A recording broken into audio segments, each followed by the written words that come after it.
Soyez la bienvenue à tous. Et regardez avec moi dans 2 Corinthiens 13, au verset 13. Nous avons évoqué ce passage vendredi.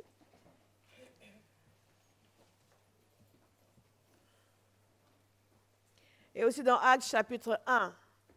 Et vous devez bien vous en douter.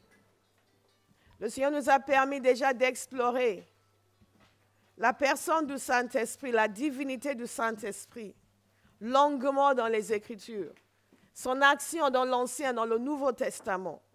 Parce que nous posons un fondement pour que nous puissions recevoir, en sachant que Dieu n'est pas en train de créer quelque chose de nouveau, juste parce que nous lui demandons. Il n'est pas en train de concocter ou de mijoter quelque chose. Ce dans lequel il nous invite, c'est ce qu'il a toujours eu l'habitude de faire. Et cela nous permet d'avoir la foi pour recevoir. Parce que quelqu'un va recevoir quelque chose aujourd'hui. Alléluia. Et quand nous savons que tout ce que nous voulons recevoir, c'est ce que Dieu a toujours voulu donner, les choses deviennent beaucoup, beaucoup plus simples. Gloire à Dieu. Nous avons exploré la communion du Saint-Esprit.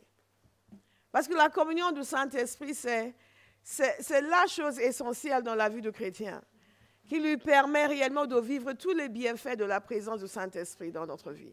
Si vous n'étiez pas là vendredi, je vous encourage à aller voir les gens qui s'occupent de la sono et leur demander le CD de vendredi. C'est absolument essentiel. Nous avons exploré hier la révélation par le Saint-Esprit. Dieu veut nous délivrer de l'ignorance. Oh, quelqu'un n'a pas dit Amen. Ah, je vois que quelqu'un pense, moi je ne suis pas ignorant. Dieu veut nous délivrer de l'ignorance. Et nous allons encore en parler cet après-midi. Alléluia. Ce matin, nous parlons de la puissance du Saint-Esprit. Et je vous ai dit hier, pour ceux qui étaient là hier, que quand vous entendez le mot puissance, vous devez réagir avec ferveur. Donc je leur ai dit puissance. Puissance. Puissance. Puissance. La puissance est un joli mot. Comme la repentance. Les gens de la Bahar savent que je dis toujours que la repentance est un joli mot. Mais puissance est un joli mot. Nous avons besoin de puissance. Ah, quelqu'un n'est pas convaincu. Remarquez le plan extraordinaire de Dieu. Dans 2 Corinthiens 13, verset 13, il nous a dit ceci, que la grâce du Seigneur Jésus-Christ, l'amour de Dieu et la communion du Saint-Esprit soient avec vous. Et dans la session sur la communion, nous avons exploré le fait que la communion veut dire communion, donc communion, veut dire aussi partenariat. Participation, veut dire partage, veut dire intimité. Nous avons vu la dimension communion-intimité. Ce matin, nous parlons de participation et de partage. Parce que nous ne sommes pas en train de parler de puissance pour le plaisir de parler de puissance, mais parce que nous sommes invités à un partage, à une participation dans l'œuvre de Dieu et dans l'œuvre du Saint-Esprit. Alléluia. Participation dans l'œuvre de l'Évangile. Et Jésus nous avait bien dit que quand le défenseur serait venu, le Saint-Esprit, le Paraclet, celui qui est notre aide, et ce mot Paraclet veut dire tout cela, le consolateur, le défenseur, celui qui nous aide, celui qui nous tient à nos côtés. Et quand il sera venu, il rendra témoignage de lui. Le Saint-Esprit est là pour rendre témoignage de Jésus. Et il parlait à ses disciples, il leur a dit, vous aussi, vous rendrez témoignage de moi. Et c'est extraordinaire parce que dans Acte 1, quand il leur parle de puissance, il leur dirait aussi, vous serez mes témoins. Donc, nous sommes des témoins et le Saint-Esprit aussi est un témoin. Et le témoignage que le Saint-Esprit rend de Jésus, il le rend à travers nous qui décidons d'être des témoins. Est-ce qu'il y a un témoin dans cette salle? Amen. Alléluia. Et l'apôtre Pierre a eu l'occasion de le dire devant les autorités. Vous dites, nous sommes témoins. Quelqu'un va porter fièrement son badge de témoin à partir de ce jour. Amen. Alléluia. Nous sommes témoins. Mais il y a quelque chose qui nous aide à être des témoins. Il y a une capacité dont nous avons besoin pour être des témoins. Et souvent, c'est ce qui nous manque. Regardez avec moi dans Actes chapitre 1. Je vais lire depuis le début pour que nous soyons dans le contexte. Cher Théophile, dans mon premier livre, j'ai parlé de tout ce que Jésus a commencé de faire et d'enseigner. Jusqu'au jour où il a été enlevé au ciel après avoir donné ses ordres par le Saint-Esprit aux apôtres qu'il avait choisis. Après avoir souffert, il se présenta à eux vivants et leur en donna de nombreuses preuves. Pendant 40 jours, il se montra à eux et parla de ce qui concerne le royaume de Dieu. Alors qu'ils se trouvaient en leur compagnie, il leur recommanda de ne pas s'éloigner de Jérusalem, mais d'attendre ce que le Père avait promis. Ce que je vous ai annoncé, leur dit-il, car Jean a baptisé d'eau, mais vous, dans peu de temps, vous serez baptisés du Saint-Esprit. Alors que les apôtres étaient réunis, ils lui demandaient, Seigneur, est-ce à ce moment-là que tu rétabliras le royaume pour Israël? Il leur répondit, ce n'est pas à vous de connaître les temps ou les moments que le Père a fixés de sa propre autorité. Mais vous, dites-moi moi, mais vous recevrez une puissance lorsque le Saint-Esprit viendra sur vous et vous serez mes témoins à Jérusalem, dans toute la Judée, dans la Samarie et jusqu'aux extrémités de la terre. Alléluia. Vous recevrez une puissance et vous serez mes témoins. Donc, il y a une correspondance entre la capacité d'être un témoin et la puissance que le Saint-Esprit donne. Et que si réellement nous voulons être les témoins que Jésus nous dit d'être, nous sommes obligés de passer par la puissance du Saint-Esprit. Quelqu'un va dire, je veux la puissance. Vous savez, il y a certaines sections de l'Église qui ont fait comme si la puissance était en sale mot. Non, ce qu'il nous faut, c'est la sainteté. Et où est la contradiction? L'Esprit de Dieu est l'esprit de la crainte de l'Éternel. Il est l'esprit de sainteté. C'est lui qui nous transforme, qui nous permet de devenir de plus en plus glorieux et ressembler à Jésus. C'est aussi lui qui libère la puissance. Alléluia. Le même esprit qui nous sanctifie et qui nous donne la puissance. Je veux les deux. Tout ce que Dieu a, je veux. Tout ce que Dieu a, je veux. Je veux tout ce que Dieu a. Et on pourrait se dire, mais en quoi consiste cette puissance? Vous le savez bien entendu, mais la répétition est salutaire. C'est cette capacité surnaturelle que Dieu nous donne d'accomplir des choses extraordinaires. Qui donne à des hommes ordinaires pour faire des choses extraordinaires. C'est le Saint-Esprit qui est venu, comme nous avons vu vendredi sur Jephthé. Et Jephthé s'est levé, un homme ordinaire, et a délivré une nation. C'est le Saint-Esprit qui est venu sur Gédéon, un homme peureux, craintif, l'a transformé et lui a donné la capacité de libérer sa génération. Il est arrivé à un point où non seulement les craintes, les peurs avaient disparu, mais il a pu faire avec une poignée d'hommes ce qu'il n'aurait jamais osé faire avec toute une armée. Je vois quelqu'un qui est en voie de transformation. Ah, vous allez saisir ce matin. Nous ne sommes pas dans un cours où on s'assied tranquillement pour qu'on nous caresse les oreilles.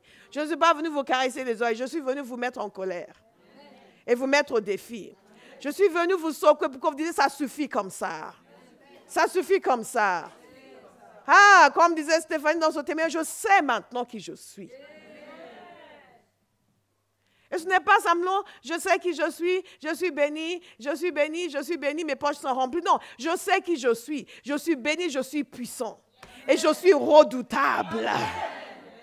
Parce que l'Esprit de l'Éternel est sur moi. Hey! C'est la démonstration de la capacité divine qui vient en aide de l'incapacité humaine.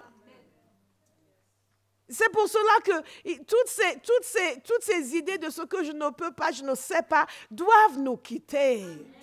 C'est Satan qui nous met des idées dans la tête. Et le Saint-Esprit veut nous mettre d'autres idées dans la tête. Et moi, ce matin, je reçois tout ce qu'il veut me mettre dans la tête. Quand Dieu vient vous dire des choses, je dis souvent aux gens que Dieu parle, vous lisez l'Ancien Testament. Il dit, oui, je vais faire ceci, et je vais faire ça. Et je dis, waouh, Dieu parle comme s'il était Dieu. Il ne voit pas d'obstacle à la réalisation de sa promesse. La seule chose qui peut s'opposer à la réalisation de la promesse de Dieu, c'est la personne à qui la promesse a été donnée. Son manque de coopération. C'est ce qui est extraordinaire. Parce que entrer dans la puissance de Dieu, c'est vivre avec des possibilités divines. Et qui dit possibilité divine, dit possibilité illimitée. Mais nous avons tellement l'habitude d'être limités que nous avons du mal à le saisir. Et c'est pour cela que je vous ai dit que nous ne sommes pas simplement là pour écouter, mais nous allons ensuite méditer. Nous allons méditer, nous allons réfléchir, nous allons prier, nous allons être sérieux, nous allons laisser que cela puisse entrer en nous et changer notre perception des choses. Alléluia. C'est la démonstration de la capacité divine. La parole de Dieu nous dit que quand ils ont obéi à Dieu, ils sont allés prêcher l'évangile et qu'il les a accompagnés. Le Seigneur les accompagnait. J'aime cela, le Seigneur les accompagnait. Et il a confirmé la parole qu'il prêchait avec des signes et des prodiges.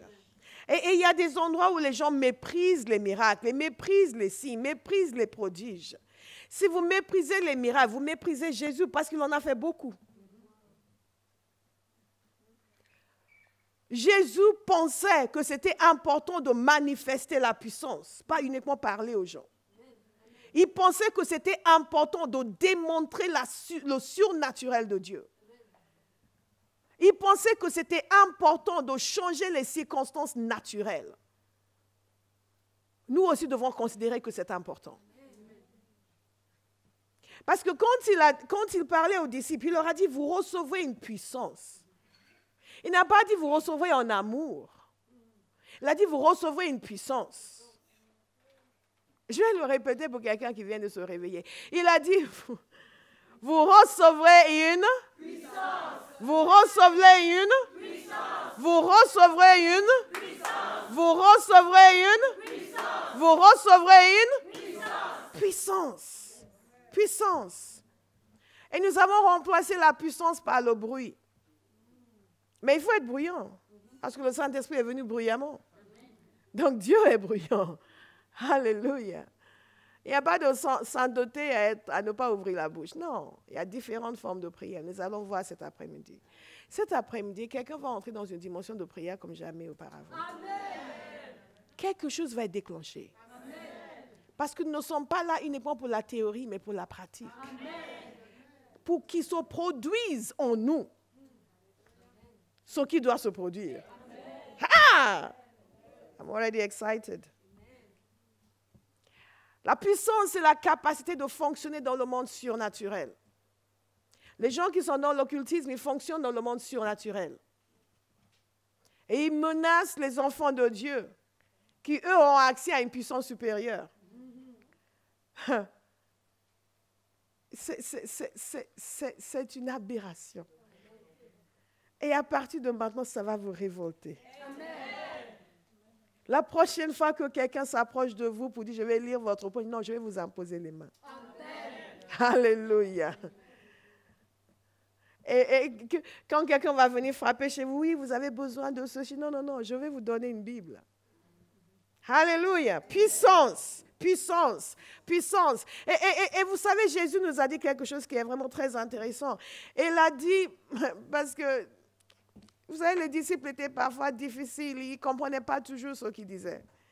Et il leur a expliqué ceci, il nous a expliqué ceci, que les œuvres que je fais, vous en ferez de même. Et vous ferez de plus grandes. Parce que je vais vers mon Père. Donc nous avons comme cette responsabilité que Jésus nous a confiée, de faire des œuvres, les mêmes que lui a faites. Nous n'avons pas la responsabilité de chauffer le banc de l'église.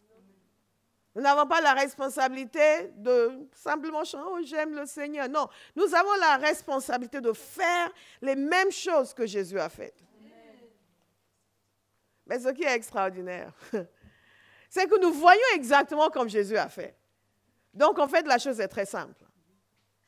Si nous ne voyons pas comment Jésus avait fait, nous serions là à nous dire, mais comment est-ce que je vais faire? La parole de Dieu nous dit ceci.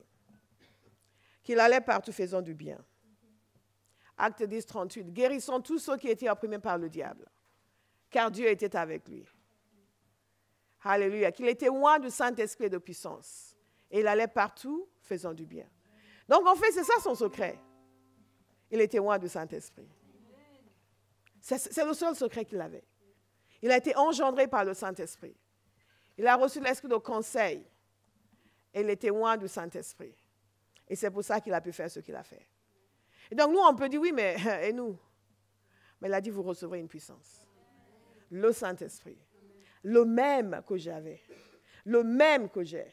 Le même qui m'a permis de faire des miracles. Le même qui m'a permis de guérir la fille de la syrophénicienne à distance. Le même qui m'a permis de guérir Bartimée. Le même qui m'a permis de guérir ce petit que les disciples ne pouvaient pas guérir quand le père est venu effondré par la détresse que vivait son enfant, le démoniaque. Le même Saint-Esprit. Le même qui m'a permis de dire à l'officier, va, ton fils vit. Et à distance, le fils était guéri. Le même. Alors, qu'est-ce qui fait qu'aujourd'hui, quand un serviteur de Dieu dit à quelqu'un, tu es guéri, d'accord. Parce que vous ne croyez pas que nous pouvons faire la même chose que Jésus a fait. Et si Jésus a guéri avec une parole, vous pouvez guérir avec une parole. Amen. Alléluia. Amen. Si Jésus a guéri avec une parole, un serviteur de Dieu qui est loin de Dieu peut vous dire, tu es guéri et vous serez guéri. Amen. Alléluia. Amen. Alléluia. Amen. Nous devons simplement décider de croire ce que notre Seigneur nous a dit. Parce qu'il nous a donné son secret, le Saint-Esprit. Il était loin du Saint-Esprit de puissance. Il nous a dit, vous recevrez une puissance, le Saint-Esprit survenant sur vous. Quelqu'un voit la corrélation? Je vais le répéter jusqu'à ce que ça pénètre. Il était loin du Saint-Esprit de puissance. Et il allait partout faisant du bien, guérissant. Et il nous a dit, nous, vous recevrez une puissance, le Saint-Esprit. Il était loin du Saint-Esprit de puissance. Il nous a dit, vous recevrez une puissance, le Saint-Esprit. Il était loin du Saint-Esprit de puissance. Et il nous a dit, vous recevrez une puissance, le Saint-Esprit. En d'autres termes, la même recette. Les mêmes conditions. Le même esprit. Les mêmes œuvres. Alléluia. Le même esprit. Dites-moi, le même esprit. Le même esprit. Le même esprit. Le même esprit. Les mêmes œuvres. Les mêmes œuvres. Les mêmes œuvres. Alléluia. Dites-le jusqu'à ce que vous le croyiez. Ce n'est pas Dieu qui a besoin de changer, c'est nous qui avons besoin de changer. Ce n'est pas Dieu qui a besoin de faire quelque chose de plus, il l'a déjà fait. C'est nous qui avons besoin de faire quelque chose de plus. La différence entre, j'ai demandé à Béa de donner son témoignage, parce que souvent, quand les gens voient les serviteurs de Dieu, ils pensent que oui, ils sont allés quelque part, recevoir une onction spéciale, sont parlés des mauvaises langues, qui disent oui, ils ont enterré un mort dans l'église. Comment est-ce que les gens peuvent croire que Satan peut vous donner la puissance, mais Dieu pas? Non, on n'a pas besoin d'enterrer un mort dans l'église, on a déjà un mort, Jésus. Amen. Il est mort pour nous. La vie la plus précieuse a déjà été sacrifiée. On ne va pas aller sacrifier un coq pour avoir la puissance. C'est une insulte. On ne va pas aller sacrifier un être humain pour avoir la puissance. Non, non, non. L'être humain par excellence, Dieu qui s'est fait chair, a déjà été sacrifié. Et la puissance a déjà été donnée. Alléluia. Quelqu'un va se révolter contre l'impuissance. Il dit non, c'est bon. Elle n'avait jamais guéri une mouche de sa vie, après des années de vie chrétienne. Mais elle a écouté des enseignements. Elle a dit, ah, comme ça, moi, je peux agir et les gens seront guéris. Et moi, quand je vois des gens qui disent, go, go, va poser les mains à tout ce qui bouge. Alléluia. Et les témoignages ont commencé à venir. Les gens dans votre famille ne vous respectent pas encore parce que vous ne manifestez pas encore la puissance de Dieu. Ce n'est pas de leur faute. Arrêtez de dire du mal de votre frère ou de votre soeur. Arrêtez de dire, oui, ils sont mécréants. Non, manifestez la puissance. Faites disparaître les maux de tête. Ils vont commencer à vous respecter. Ils vont changer de discours quand ils parlent de vous. Alléluia. Nous nous occupons trop de... Oui, il s'en passe ceci, il s'en passe cela. Mais toi, tu es quoi? Devenons ce que nous sommes censés devenir. Alléluia. Devenons ce que nous sommes censés devenir. Et quand nous devenons ce que nous sommes censés devenir, nous allons voir des changements. Même les gens qui ne vous aiment pas vont vous appeler. Même les gens qui ne partagent pas votre foi vont vous appeler. Une fois, une connaissance musulmane m'a appelé pour me dire, oui, il faut prier pour un imam qui était à l'hôpital. Dieu guérit les imams. Alléluia. Un bon ami à lui, ils avaient tout fait, tout essayé, ils ne savaient plus. Par désespoir, il a appelé cette chrétienne. Je n'étais même pas pasteur à l'époque, mais j'étais très on fire. Gloire à Dieu. Que le Seigneur vous déclenche en feu en vous qui ne va jamais s'éteindre. Un chrétien doit être toujours en feu. Dès là où nous ne sommes pas en feu, nous sommes déjà rétrogrades. Alléluia. Nous devons être en feu en permanence. En permanence, incandescent. Hey! Hey! Hey! Hey! Hey! Something burning. It is fire. Hallelujah. La vie est beaucoup plus agréable quand on est en feu pour le Seigneur. Alléluia. Il y a tous ces tourments que les chrétiens vivent parce qu'ils ne sont pas en feu. Quand vous êtes en feu, ces choses n'ont plus d'importance. Et donc, il a fait appel à mais on va prier. On a prié. Il a été totalement restauré, guéri. Et donc, quand j'ai demandé, ah oui, mais il va, non, mais il est sorti de l'hôpital. Oui, mais tu sais, hein, il y a beaucoup de gens qui ont pris, tu sais, et ils sont sa confrérie islamique, ils ont pris, ils avaient prié avant que tu ne m'appelles. Il n'était pas guéri. et la manière dont il l'a dit, vous savez qu'il essayait de ne pas trop reconnaître. Aïe, aïe, aïe. Qu'ils reconnaissent, qu'ils ne reconnaissent pas. Jésus guérit. Amen. Et il guérit à travers vous. Amen. Alléluia. Amen. Dites, il guérit à travers moi.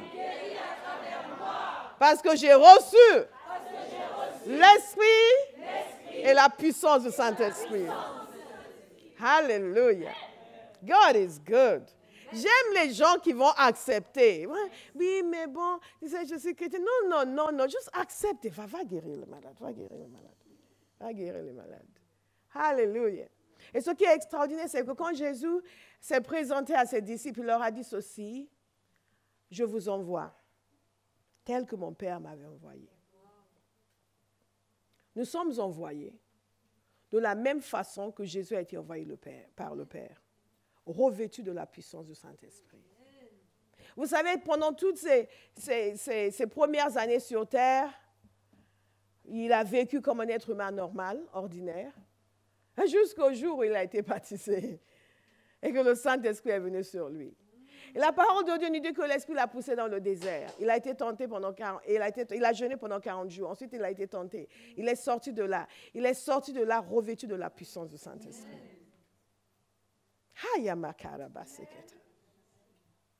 Et c'est lui qui a dit, l'Esprit de l'Éternel est sur moi.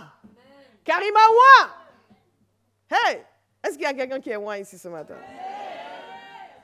Il m'a oint. Mais je veux que nous lisions notre passage. Regardez dans Actes chapitre 2, parce que je veux que, nous le savons déjà, n'est-ce pas? Nous savons que Jésus a tenu parole. Nous savons que, vous êtes d'accord, Jésus a tenu parole. Il a dit, vous recevrez une puissance, le Saint-Esprit survenant sur vous, et vous serez mes témoins. Alléluia. Et il a vraiment fait. Il a vraiment envoyé sa puissance sur eux. Parce que la parole de Dieu nous dit ceci, quand le jour de la Pentecôte arriva, ils étaient tous ensemble au même endroit, comme ici. Tout à coup, il vint du ciel un bruit comme celui d'un vent violent. Vous ne pouvez pas imaginer à quel point je suis content que le Saint-Esprit ne soit pas venu doucement. Certains d'entre nous, on nous aurait bannis de l'Église. Mais nous pouvons toujours leur citer ce passage. Même le Saint-Esprit est venu avec beaucoup de bruit.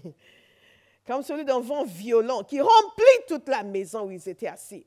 Des langues qui semblaient de feu leur apparurent, séparées les unes des autres. Et elles s'opposaient sur chacun d'eux. Ils furent tous remplis du Saint-Esprit.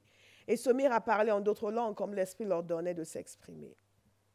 La parole de Dieu nous dit qu'ils ont commencé à parler et les gens sont venus stupéfaits.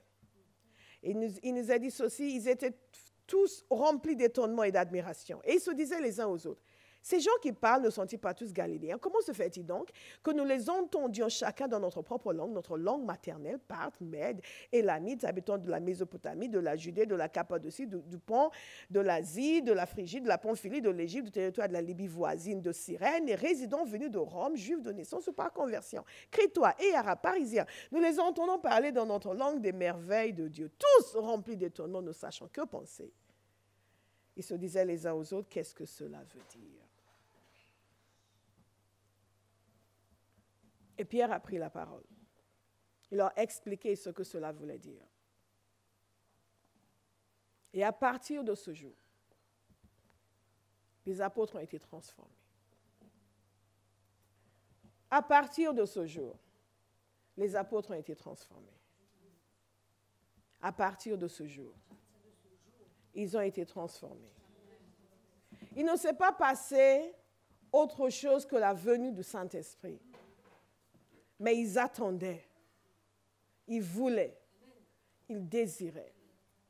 Un des plus grands principes pour recevoir de Dieu, comme nous l'avons vu longuement vendredi, c'est le désir. C'est pour cela que nous avons prié pour que Dieu nous donne le désir et que nous donne même de désirer. Quel que soit le niveau où nous sommes. Et c'est ce qui explique l'absence de transformation de beaucoup de personnes parce qu'il n'y a pas de désir. Elles viennent, ça va être une belle réunion, sympathique, agréable. Oh, on était bénis. Oh, Pasteur Bola, elle est drôle, elle fait des blagues quand elle prêche. Et c'est tout. Mais le Saint-Esprit est venu. Et ils ont été bouleversés. Ils ont été transformés.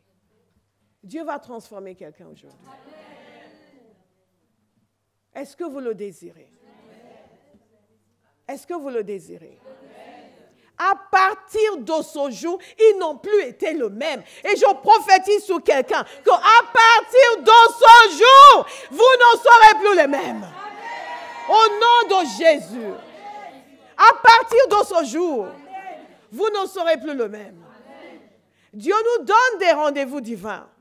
Et quand on honore ces rendez-vous, avec tout notre être et tout notre cœur, et que nous sommes présents, il manifeste sa présence.